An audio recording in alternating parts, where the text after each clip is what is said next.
constitutionnelle qui est la coalition Lamuka a déjà commencé à présenter depuis le 12 mars 2021 au CEPAS.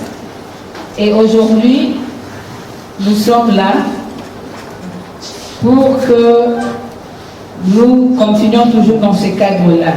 Ces temps-ci, nous vous disons que ce point de presse n'aura pas beaucoup de temps parce que nous allons avoir la philosophie de nos réformes, la philosophie de ce qui nous a amené à arriver jusqu'aujourd'hui à ce point, au travers le premier Mouzitou, Excellence Premier ministre honoraire, et le président élu va nous présenter la loi portant organisation et portant identification et enrôlement des électeurs.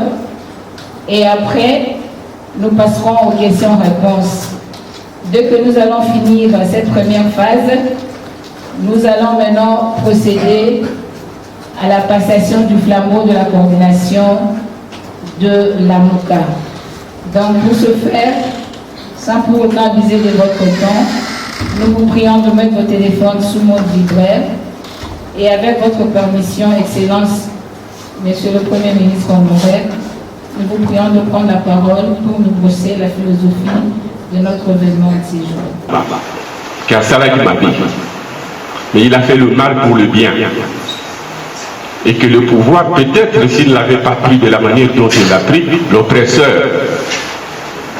ne l'aurait peut-être pas donné à Fayoulou parce qu'il avait trop peur de ce que lui, il incarnait la rupture, les changements. Alors il a décidé à jouer mais pour que Azongi Sango n'a malé n'est pas à perdre en faisant les réformes et que le pays avance. Il serait grand parce qu'au moins il aurait réhabilité son parti, son père, notre peuple en disant j'ai fait le mal mais pour le bien, c'est-à-dire Azongi Sango on a peuple en faisant des réformes. Ce qui peuple a dit Azongi c'est là, Azongi c'est dit. Ce qui a appelé ça faille, appelé ça musique, appelé ça nyoso oyali, au moins il sortirait grand. Malheureusement, mais biso tozali kaka tokotikate, nous allons continuer. Et en gros, à chaque fois, tout ça à la proposition, il y a des réformes, tout il y a des contributions, tout ça, il y a la quatrième fois. Loi sur la CENI, loi électorale, calendrier électoral, si vous voulez tout ça pour couper sa loi sur l'identification nationale. Qui dit ça motema, qui dit ça motema. On va tout ça que vous pouvez comprendre que non, il y a pour la démocratisation, il y a un groupe ici et pas à perdre. Il sera grand, à d'ajouter, au moins le peuple sera reconnaissant, il va le réhabiliter. Et en gros, vous avez dit que ça la proposition où le président est dit humblement à exposer en gros à l'intention des parties prenantes. FCC, Union Sacrée, la MOCA, Société Civile, Tokutana, tout ça la réforme, toute l'élection, la carte aussi, ça. Merci beaucoup, Nabopé Samalouba, le président élu. Présenter cette proposition de réforme. Et comme on vous l'a dit, nous avons déjà présenté la réforme sur la loi portant organisation et fonctionnement de la CENI.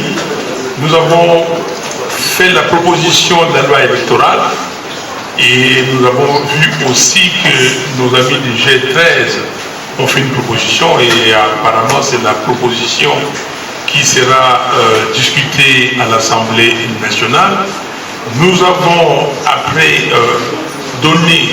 proposé notre calendrier électoral selon les éléments que nous avons tous et aujourd'hui nous faisons cette proposition de loi portant identification et enrôlement des électeurs. Ça c'est, la fraude commence là, la surveillance des élections commence à ce niveau et je vais vous montrer l'historique de l'enrôlement tout à l'heure dans notre pays et vous allez voir comment est-ce que les pouvoirs qui se sont succédés, en tout cas les pouvoirs des Kabila, s'est organisé pour, grâce à l'enrôlement, tricher. Alors, la première chose, c'est l'article 211 de la Constitution. L'article 211 de la Constitution, j'ai mis les 3 alinéas qui sont là, il est institué une commission électorale nationale indépendante dotée de la personnalité juridique. La commission électorale nationale indépendante est chargée de l'organisation, et j'ai bien souligné, de l'organisation du processus électoral, notamment de l'enrôlement des électeurs, de la tenue du fichier électoral, des opérations de vote, de dépouillement et de tout référendum. Qu'est-ce que cela veut dire? Cela veut dire que dans notre pays, il n'y a pas une autre institution à l'ère actuelle qui peut organiser l'identification et l'enrôlement des électeurs. Cette mission est dévolue par la Constitution à la CENI. C'est pour vous dire que les gens qui parlent du référendum, du recensement comme préalable à toute élection, rappelez-vous qu'en 2015, on a failli nous amener dans ce sens-là, et il y a eu des troubles ici, parce que le peuple a dit non, il n'est nullement question que les élections soient conditionnées par les référendums, les recensements. Pas question. Les recensements, si les gens veulent le faire, ça c'est libre à eux, mais nous avons un système qui a fait ses preuves. 2005, 2006, nous sommes allés à l'identification et à l'enrôlement des électeurs. 2010, 2011, on a fait de même. 2017, 2018, on a identifié, enrôlé les Congolais. Et du reste, on a l'expérience pour cet exercice. Et ça coûte moins cher que recenser tous les citoyens et toutes les citoyennes congolaises. Et les recensements, ça va plus loin. On ne recense pas que les Congolaises et les Congolais, on recense même les étrangers. On ne recense pas que les majeurs. On recense donc de 0 à 100, je ne sais pas combien d'années. On va jusqu'aux catégories socio-professionnelles. On recherche beaucoup de choses. Le recensement a, ses avantages, mais pour l'instant, pour les élections, nous pensons que l'enrôlement est suffisant. Et même dans les pays où on fait les recensements, dans les pays où les gens ont des cartes d'identité, et après on demande aux gens d'aller s'enrôler en tant qu'électeurs. En Côte d'Ivoire, en France, on le fait. Donc pour nous, il est nullement question d'entendre parler de mutualisation. C'est-à-dire que la CENI va travailler avec l'ONIP, l'Office national d'identification de la population. Et je suis tellement étonné que M. Félix Tshisekedi ait réhabilité cette ONIP qui était un mort-né. M. Lumba nous a tout essayé, nous avons tué cette ONIP. Parce que nous savions pourquoi on avait créé l'ONIP. Il est nullement question que le ministère du Plan vienne et dire bon, voilà, j'ai quelque chose à dire au niveau de l'identification. Non. Non. Donc, la CENI est seule responsable pour l'identification et l'enrôlement des électeurs. Merci. Alors, c'est très simple. Pourquoi vous venez à vous dire que vous avez des innovations? Nous disons d'abord, il faut créer un nouveau fichier électoral. Cette opération, vous pouvez, dans cette opération d'identification et d'enrôlement, vous pouvez avoir un fichier, parce que nous avons des fichiers. On a eu un fichier en 2005. Nous sommes allés au référendum de décembre, le 5 décembre exactement 2005, avec un fichier sorti de ces enrôlements. Nous sommes allés aux élections de 2006, nous sommes allés aux élections de 2011, nous sommes allés aux élections de 2018 avec un fichier. Donc, on pouvait prendre le premier fichier et mettre à jour. Nous disons ceci. Vous mettez à jour les fichiers, soit en utilisant l'ancien fichier et en excluant, les morts, en changeant les déplacés, ceux qui sont déplacés, qui seront candidats ou électeurs dans d'autres circonscriptions. Vous les déplacez dans les fichiers, vous mettez les nouveaux majeurs. vous incorporez le nouveau majeur. Ça, c'est très facile dans un système où vous savez que les fichiers originels et que ces fichiers étaient un fichier correct. Donc, vous pouvez continuer à procéder. Mais nous savons que les fichiers de 2005 n'étaient pas un fichier correct, beaucoup de tricherie. Nous savons que les fichiers de 2011 n'étaient pas corrects. Et vous savez tous avec moi que le fichier de 2017-2018, nous avons identifié 10 millions d'effectifs. Il y avait 10 millions d'effectifs. Alors si vous prenez ces fichiers, vous dites que non, on extirpe les morts et tout ça, et encore que les fichiers d'état civil doivent être à jour pour voir tous ceux qui sont morts, et puis après nous incorporons les nouveaux majeurs. Mais vous allez partir avec les 10 millions d'effectifs qui ne sont pas enlevés. Donc c'est pour cela que nous disons, on crée un nouveau fichier, et c'est ce que d'ailleurs on a fait ici. En 2005, on a fait un fichier. En 2010, les gens qui ont été en 2005, qui ont cette carte d'électeur, c'était les cartes d'électeur. En 2011, nous avons eu tous de nouvelles cartes d'électeur. En 2018, même. Donc, nous devons créer un nouveau fichier, et c'est pour cela, nous, en tant qu'organisation politique, les gens en tant que société civile, vous en tant que la presse, les organisations des droits humains, vous savez qu'à Kinshasa, l'enrôlement a tenu 3 mois. Dans les Congo central, l'enrôlement a tenu 3 mois. Dans les Ubangi. Mais qu'est-ce que M. Nanga a fait pour tirer en longueur? Il prend l'équipement, il prend le personnel et il voulait dans le Congo central. Il dit que bon, on commence par le Congo central. Première règle. On commence par le Congo central et puis 3 mois. 3 mois, ils ont terminé. Nous autres, nous pensions que, dû certainement au manque d'équipement et du personnel, après on va transporter cet équipement ailleurs et le personnel. Mais il a terminé, on a laissé les équipements, jusqu'aujourd'hui c'est là-bas au Congo central. Chaque matériel a été utilisé pour un bureau, pas pour plusieurs bureaux. Chaque personnel était dans son bureau. On n'a jamais déplacé le matériel, on n'a jamais déplacé les personnels. Ils sont partis à Guadeloupe, ils sont partis au nord Lubangui, ils ont commencé.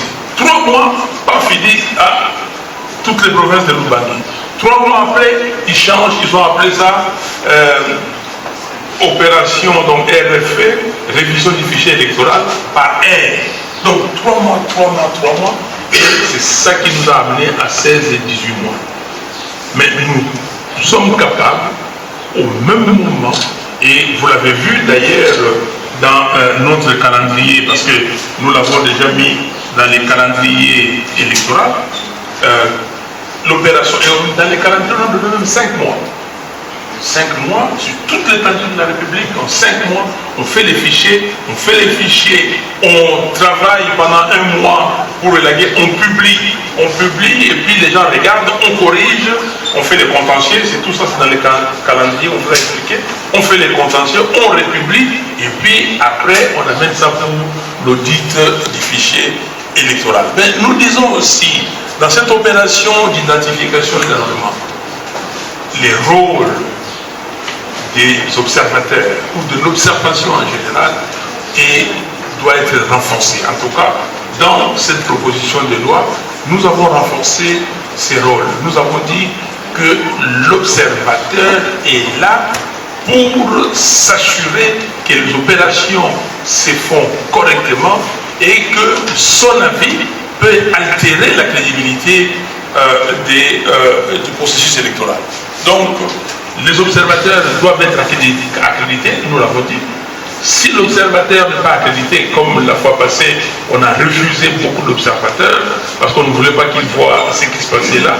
Et dès que l'observateur introduit sa demande pour être observateur, et il a un accusé de réception, un temps, nous avons donné un délai.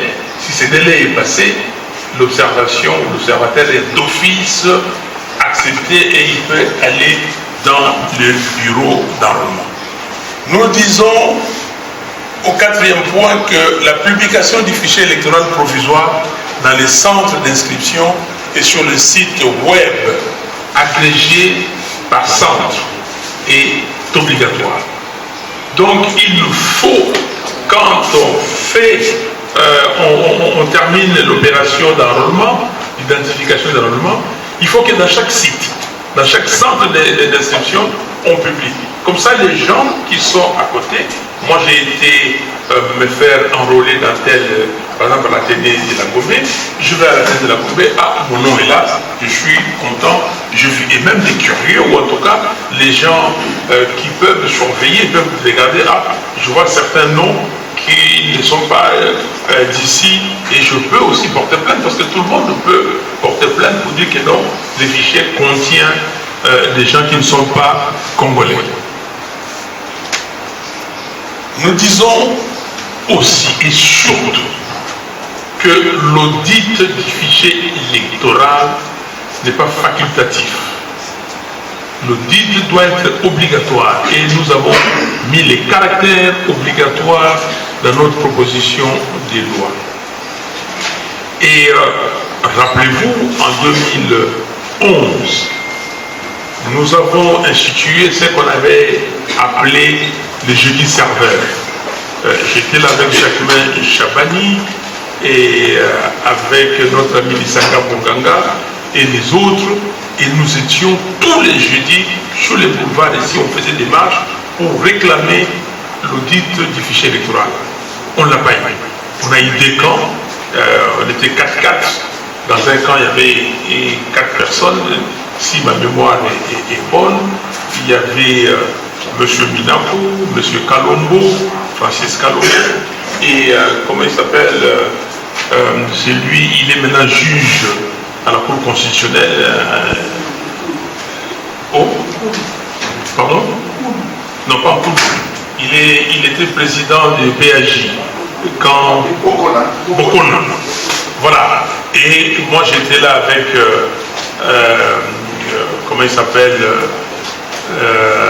Mbake et Pati Katanga et Lissanga pour faire cet audit du fichier électoral. On nous a traîné dans la boue et rappelez-vous le 24 octobre 2011 comment je me suis fait tabasser par la police comme une poisson pourri devant la poste de Kinshasa. Donc, pour nous, il faut qu'il y ait audit du fichier électoral. Et l'audit du fichier électoral que nous avons conduit en 2018, rappelez-vous, parce qu'il y a des gens qui ont dit, ah oui, Fayulu, vous connaissez Toto, parce que c'est la dynamique de l'opposition qui avait envoyé M. Toto pour auditer. Oui, nous avons envoyé M. Toto. Nous avons insisté pour l'audit et nous avons eu cet audit. Par notre insistance, nous avons eu l'audit et dans un premier temps, M. Nanga nous envoie une lettre en disant 3 sociétés civiles, 3 majorités et 3 oppositions. Et à l'époque, on passait par les normes. Les 3, on a dit bon, l'UDPS envoie, les MLC envoient et l'UNC.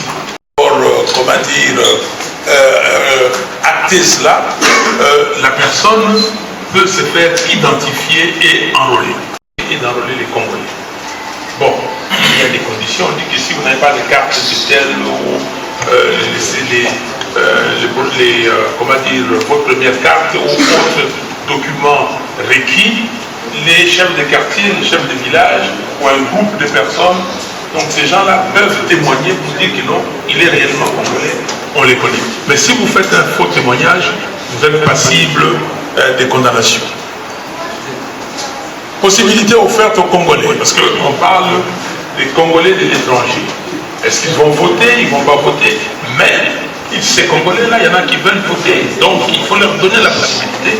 Et s'il y a un enrôlement à ce niveau-là, on leur donne la possibilité de ces gens qui sont à l'étranger de porter leur recours devant le tribunal administratif de Kinshasa-Gombe par l'entremise de la représentation diplomatique ou consulaire de leur pays de résidence. Voilà les points majeurs des réformes et les restes on pourra discuter. Mais je vais maintenant terminer en vous montrant l'étape. C'est très petit, je ne sais pas si vous allez l'avoir. C'est quand même le pointeur, est-ce que vous avez... Ah. Ok, je n'ai pas obsédé de mon côté. Bon, voilà. En 2017, la CENI a fait la cartographie, la CENI a envoyé des gens et ils ont dit voilà pour 2017, voilà ce qu'on attend comme électeurs. Et puis, après les nettoyages, on a enrôlé des gens, voilà les gens qu'on avait enrôlés.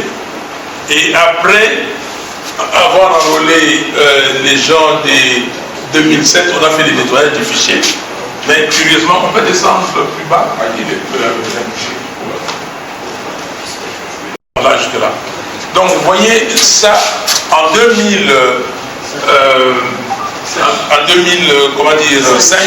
il y a eu 25 711 000 enrôlés. Déjà là, c'est comme disent les Américains, questionable. En 2011, il y a eu 31 millions. On a essayé de trouver les 31 millions, on n'a jamais retrouvé quand on faisait la cartographie et la révision du fichier pour 2011. Mais en 2017, la CENI a prévu, ça c'est les prévisions, a prévu qu'on devait avoir 41 millions. Mais les 41 millions, on a enrôlé 46 millions. 46 millions 500 comme je vous disais. Dans les 46 millions, quand on a fait l'audit, on a tout nettoyé, nous sommes arrivés à 40 287 387. Mais quand la CENI a envoyé les résultats au Parlement pour faire, la loi sur la répartition des sièges, on a vu que ce chiffre a changé, je ne sais pas. Moi, je le mets toujours ici pour être cohérent. Tout ça, c'est dans les documents. Donc, c'est officiel. Les chiffres, c'est officiel. Donc, ils ont envoyé. Et ça vous a donné, la répartition des sièges. Bokabwani ekoti popasi eleki. Ba jeune na biso baza na misala te. Faut koyeba ke na Congo mobimba. Moi industrie ezali na Katanga. Baninga na bango ya Kasai, comme ya ba province mosusu mais mingi ba Kasai. Baza kokende kuna koluka misala. Ba oyo esika baza kokende, baza kokuta bango pe baza na nzala. Bango na bango ndenge na tuni mama Chantal awa bana soki ba ebele opesi bango bilei moke nzoka nde baza tata moko mama moko bakobunda bakoswana. Il faut biloko ezala ebele toyesa gato monene lokola gato ya moke toza ebele lokola pe Congo alors kezala monene ekoma moke po nzela eza te. Mwana oyo akolongwa na west po akoma na est akoki kosala nde tobaka kwenda futuka azala lest apone epai ya lingi baoyo ya est bazokoya na west baoyo ya west bazokokende na est nord sud ainsi de suite nyonso wana eyali te. Agriculture ezali te, barichesse minière toza koexploite yango daye toexploitaka yango moke par rapport à barichesse oyo toali nango lokola pétrole lokola forêt. Même à région où pour la retourner et vous payez ça moussala. Nous avons ça de la honte pendant vous les bélés. Si vous ils ont des pour s'aggraver. Et on va na ou bazar ou kende kuna. Il paye moussala les alliés. Il paye moi collé les alliés du fait de l'industrie minière. Oh yo kutu. Richesse c'est ça qu'on croit à penser dans cette pour na pas na pas pour conceper là na moussala les alliés. Pour bazar pour exploiter biso na yo. Ndé bazar pour. Likambo ezali te ya ko constater ndenge baza koswana na ndenge baza kolobana bakutume ekeseni wana nyonso yali basymptôme ya kofingana problème profond ezali biso bapoliticien tozala bomoko point de vue na ngai esika wana ezali tozala bomoko to retrouver légitimité to retrouver souveraineté à peuple pour yazala mokonzi to koka kosalela ye apesa biso makasi po to résister na baexploiteur na baoccupant. À partir de là bana bunda susu te. Oui, nous souhaitons exploiter les diamants et profiter. Mais le diamant, ils ont profité. Souhaiter bango au bas des siga diamésali, bah comme vous venez katanga. Lobi katanga, cuivre aussi la terre. Bah vous avez la tendance à vous qu'elle n'est pas na Congo, n'est pas besoin des alliés. Activité économique et zali. Alors tout éviter bango babilo kouana tout kouka. Vendre des sika moko, il y a un aussi une réforme. Nautayi koloba awa que les alliés faiblesse ndenge monsieur Fayou, monsieur Mouzitou, tout ça aussi une réforme. Et à l'IP que ceux qui peuple parce que ils sont des tous alliés qui ont une réforme présidentielle. Les alliés ndenge ya mboka, ndenge ya peuple la koloba. Bosa la réforme, élection ya la malam, bosa la bomoko oya kolonga alonga na nzela ya vérité. Mais ceux qui procédure ya ba réforme sans limiter le peuple et aller quoi maille, ceux qui maille au bloqué en ouche barrage, ceux qui sont au sani, et vous sautez. Peuple souka à cause de révolté. Nous avons dit presque en guerre civile, quand on dit que les bazar au coma, les akaka na katanga, et aller partout, banditisme, on a que chasser les alliés, n'a pas vu millions ces alliés. Donc, on a évoqué les Cambouans pour notre responsabilité classe politique et prioritairement le parti prenante. UNC, plutôt UCL, USL, la MOUCA, Société civile, FCC, tout ça la Bomoko, tout ça la réforme. Pour déjà, tout ça, il y a et qu'on baisse tension, et qu'on baisse espoir. On va dire que l'objet qu'on soit les causes à la mouquée. Donc, tout dans le contexte international, nous avons développé au fur et à mesure. Donc, les alliés, tout le monde dit que, oui, Salamaki, tout qu'il faut corriger en partant de ces erreurs. Le pays s'enrichit toujours des erreurs. Ceux qui vont corriger en haut, ça peuple, tout corriger, se réconcilier dans le peuple a dit, mais la personne qui dans la moko na biso. Et pour nous, on ne peut pas avoir des inquiétudes parce que les élections sont obligées d'avoir lieu en 2023. C'est une obligation constitutionnelle. Lisez les articles 70, 73, 103, 105, 197 et 198 de la Constitution. Vous allez comprendre. Je vais vous les dire de mémoire dans quelques articles. L'article 70 dit que le président de la République est élu au suffrage universel direct pour un mandat de 5 ans. Un mandat de combien? 5 ans renouvelable une seule fois. Donc le mandat est de 5 ans. L'article 73 dit ceci.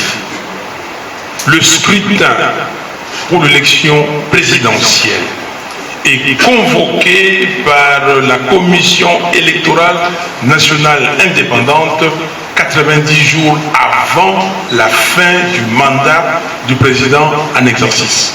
Comprenez? Et ça, c'est obligatoire. Aux États-Unis, les élections ont lieu quand? 4 ans après quand? Au mois de novembre.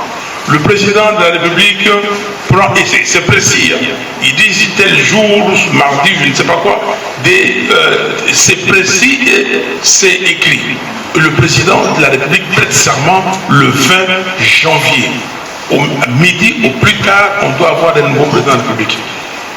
En France, en Allemagne, ils ont des cas, ils ont vécu sous la Covid-19. Mais est-ce que quelqu'un a dit qu'on n'aura pas les élections parce qu'il y a la Covid-19? Pendant qu'on demandait à tout le monde de mettre des masques, pendant qu'on disait voilà la distanciation, ils ont permis des meetings. Ils ont fait des exceptions pour le meeting politique.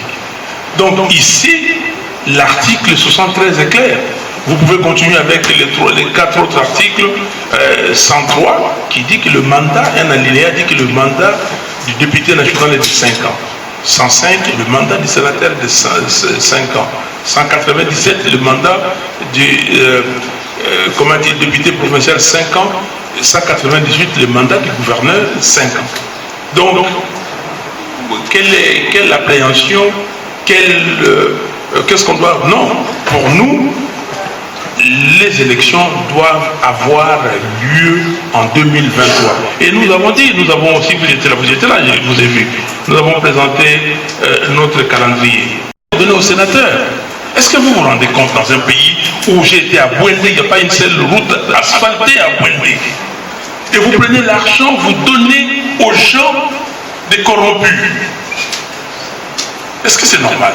Donc quand les gens viennent, j'ai vu M. Kadima, voilà les contraintes, entre autres contraintes de finances. Non, vous savez que depuis que nous avons commencé, 2019, il devait être prévu une quotité, quelque part une prévision pour la préparation des élections.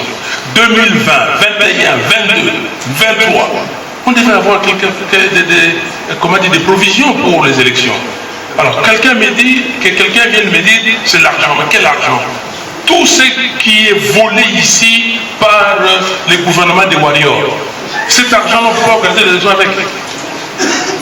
Tous ces gens-là sont devenus des millionnaires. Tous ces gens-là ont acheté des maisons, des parcelles à la Combé. Tous ces gens-là ont... Écoutez, je ne peux pas aller plus loin. Donc, aujourd'hui, il est clair que M. Kadima est venu ici pour nous distraire, en se disant, voici les contraintes. Contrainte d'argent, ça n'existait pas.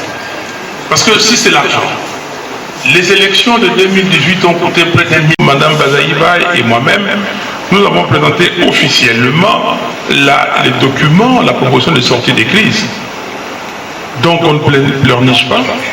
Nous allons continuer avec la vérité des choses. C'est parce que nous avons besoin des élections et nous sommes sûrs de la confiance du peuple congolais que nous disons, donner à ces peuples un mécanisme intègre pour qu'ils se décident afin de mettre à la tête des institutions du pays des personnes légitimes, des personnes que le peuple aura choisies. Et vous lisez notre constitution, on dit quoi au premier paragraphe de l'exposé des motifs? Depuis le 30 juin 1960, depuis l'accession donc à son indépendance, la RDC connaît des crises récurrentes, dont la cause profonde ou essentielle, c'est le manque de légitimité des institutions et de leurs animateurs. Donc si on cherche la vérité, donc là nous cherchons la vérité, il n'y a pas de fuite en avant, il n'y a pas, nous ne sommes pas des gens qui pleurnichent. Deuxième question, cher ami, je ne sais pas si vous lisez ce que nous écrivons, si vous suivez ce que nous disons. Qui d'autre que nous, dans ces pays, parle des morts, surtout à l'est de la République? Qui d'autre que nous? Qui d'autre? Tout ce qui se passe à Ituri, tous les jours, on les stigmatise. Tout ce qui se passe au nord Kivu, au sud Kivu, la complicité qu'il y a entre certains dirigeants d'ici et les gens, M. Kagame par exemple, et d'autres présidents. Qui d'autre que nous le faisons savoir à la face du monde? À chaque fois, on présente des condoléances. À chaque fois, on dit des choses ici. Comment vous pouvez dire qu'on ne parle pas des morts? On aura peur de qui? De qui et pourquoi? Nous sommes Congolais. Ce pays nous appartient. Et c'est lui qui pense que, parce que Fayulu a ouvert sa bouche, qu'on va lui faire du mal, c'est son problème. Je mourrai un jour, comme nous tous. Les gens qui ont tué ceux qu'on a tués, ils sont où? Les gens qui ont tué Lumumba sont où aujourd'hui? Je ne sais pas s'il y a encore une dizaine qui sont vivants. Ils sont où? Donc nous continuons à parler et nous regrettons seulement que les pays soient entre les mains des gens irresponsables qui n'arrivent pas à défendre, la vie des Congolaises et des Congolais. Ce n'est pas parce que Psotoali est démocrate que RDVS où ils allaient pénéna la Mouka. Pourquoi yango toucha ezala au milieu du village? Bayambaka mutu nyonso bande bandeli. Bon, tolobi te ke boyamba batu nyonso balogo balingi FTVS 1. sikoyo okoma kobosa na biso bato tosali que bino boloba botika bato baloba oyo balobaka na kamwe banani na kobakisa soute na asi président alobi esika wana bozala juste au milieu du village, ça ne doit pas se faire au dépend de nous, la Moka. Je suis désolé et très déçu. Ngetolobi bapesi bango nzela bapesi bango nani na nzela na constitution po bango basala élection. Seni akoki koloba makambo te ba contrainte non seni fasenga mbongo ali que tala budget na ngai pour na ba élection yango yo budget détaillé pour na ko sala ko futa ba salaire ba yebi faut ba yebi ndika ko futa ba salaire faut pour na ko tia ba bureau ba centre d'inscription ba yebi ne on sala pour na ko somo ba biloko ko ba yebi donc ba tie yango mais ekei basengi bazala na dotation bapesi bango dotation wana mais bango le batte que lelo oh non volonté politique. Quelle est la volonté politique? Bango bisi bango pas que notre ma politicien bango yango là c'est bino que la CENI est tellement politisée que au senga que ba dépolitiser CENI mais moto yo azali moto société civile oyo bati wana po asala musala ya ba élection hier au côté de la politique ndenge hier on va ngai na kosala bo soki bino bokokite etali bino ngai na kosala ndenge mikanda ya l'état mibeko ya l'état et tindi ngai na sala donc mama ndenge lobby que peuple yende mokonzi peuple congolais a lobby boyi parce que ngai nazo kokende kotala peuple na 2023 élection fo ezala makambo te okovanda bosangana boyokana tokokate bokabola pouvoir bino kuna bato ya union sacrée bozwi bato ya FCC bato ya lamuka bato ya société civile ça n'existe pas bato bakanisaka ke tokolanda non awa peuple akolobaka ngai mpona mibu mitano eza koya na tie bato oyo bakamba soki bango bakoki te nsima mibu mitano nakolongola bango nakotia bato misusu ezoleka na France non na mboka nyonso ezoleka na Amérique elekaki na Allemagne eleki donc mpona nini biso awa alors les gens baza na mbongo te po bakende na élection mais mbongo yo oyebi mbongo lobi koza na mbongo merci. Bon, la réponse était si quand on a un président élu à CBC. Merci beaucoup. Merci, Excellence. S'il vous plaît.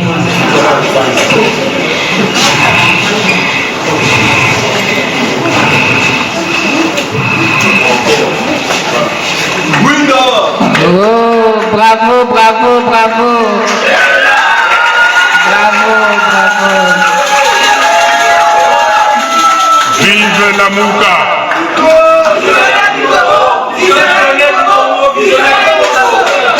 Merci, merci. Merci, merci, merci. L'ambiance est la Mouka.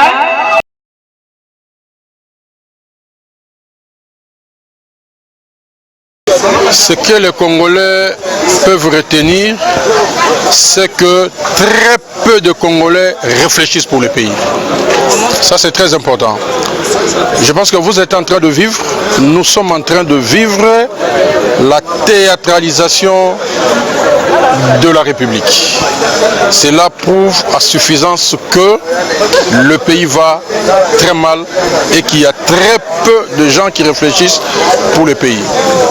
Il était question pour la Mouka aujourd'hui de présenter sa proposition de la loi portant enrôlement et identification des électeurs. Parce que c'est le nœud, la base des élections. Tant qu'il n'y aura pas enrôlement, tant qu'il n'y aura pas identification ou que cette identification ou enrôlement des électeurs sera biaisé, je pense qu'on ne parlera jamais des élections justes. On ne parlera jamais des élections crédibles. Et vous avez été surpris ou surprise de la démonstration qui a été faite par la Mouka.